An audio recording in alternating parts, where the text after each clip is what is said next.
Sabe aquela ideia de colocar uma pessoa para supervisionar uma inteligência artificial? Parece a solução perfeita, né? Uma garantia de segurança, um controle final. Mas, e se na verdade a gente estiver só criando o culpado ideal para quando tudo der errado? É esse dilema que vamos desvendar agora. Olha só que interessante. Em 2019, a pesquisadora MC Elish usou uma metáfora genial para isso.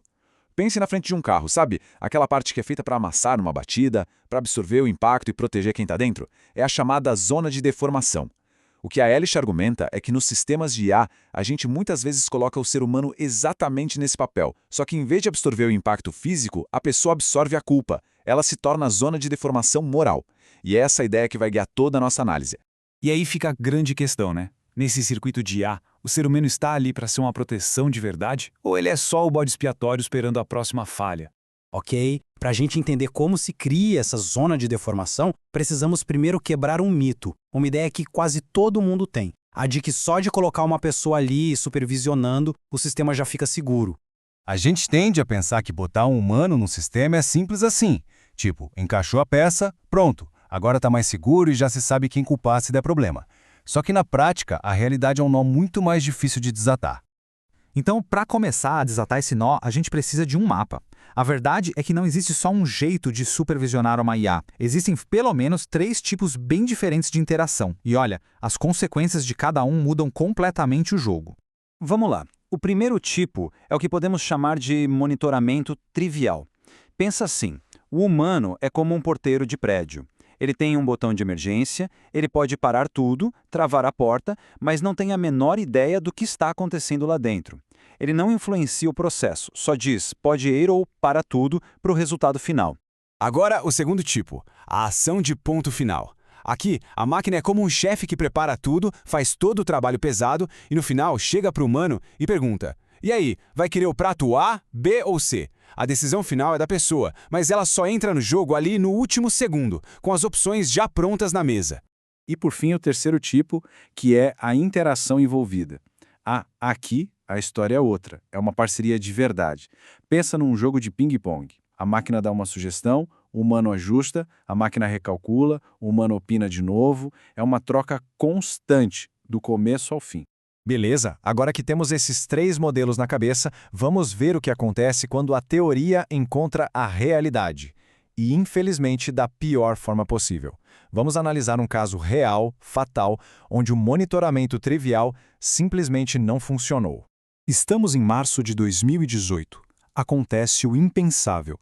A primeira morte de uma pedestre em uma colisão com um carro autônomo. Foi um choque. Um caso que forçou todo mundo a repensar quem é o responsável quando a máquina erra. Presta atenção nessa linha do tempo. Faltam 6 segundos para o impacto. O sistema do carro até detecta o pedestre, mas aí ele passa mais de 4 segundos.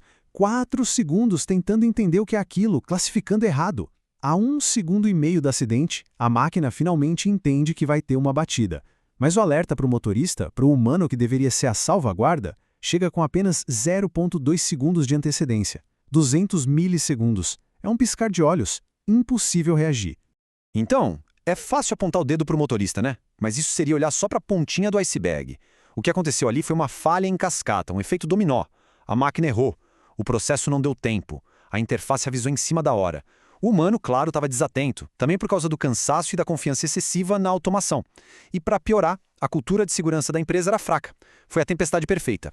E é essa cascata de falhas que nos joga de cara com o ponto central de tudo isso. Um dilema que está escondido no design de todo sistema desse tipo. O chamado trade-off da responsabilidade. Pense de novo naquele modelo do acidente, o monitoramento trivial. Ele funciona como uma caixa preta. A máquina faz o trabalho dela lá dentro de um jeito que ninguém entende direito. Qual a vantagem disso? É super fácil saber de quem é a culpa. Do humano que estava lá para apertar o botão. A responsabilidade é clara. Mas o preço dessa clareza é não ter a menor ideia de por que a máquina tomou aquela decisão. Agora, vamos para o outro extremo. Lembra da interação envolvida, o modelo do ping-pong? Ele faz o contrário. Ele abre a caixa preta. Como a interação é constante, o processo é quebrado em pedacinhos. Começamos a entender como a máquina está pensando. Ganhamos transparência. E aqui o dilema explode. É o trade-off entre explicabilidade e responsabilidade. Pense nisso. Quanto mais a gente consegue explicar como o sistema funciona, mais difícil fica apontar um único culpado. E o contrário também é verdade. Quanto mais fácil é definir o responsável, mais o sistema se parece com uma caixa preta. É um cobertor curto. Ou se cobre a cabeça, ou se cobre os pés. Não dá para ter os dois ao mesmo tempo.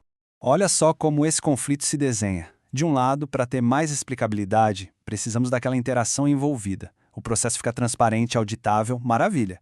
Mas aí, quando a coisa dá errada, com humano e máquina trabalhando tão juntos, de quem é a culpa? Fica tudo misturado. Do outro lado, para ter uma responsabilidade bem clara, usamos o monitoramento trivial.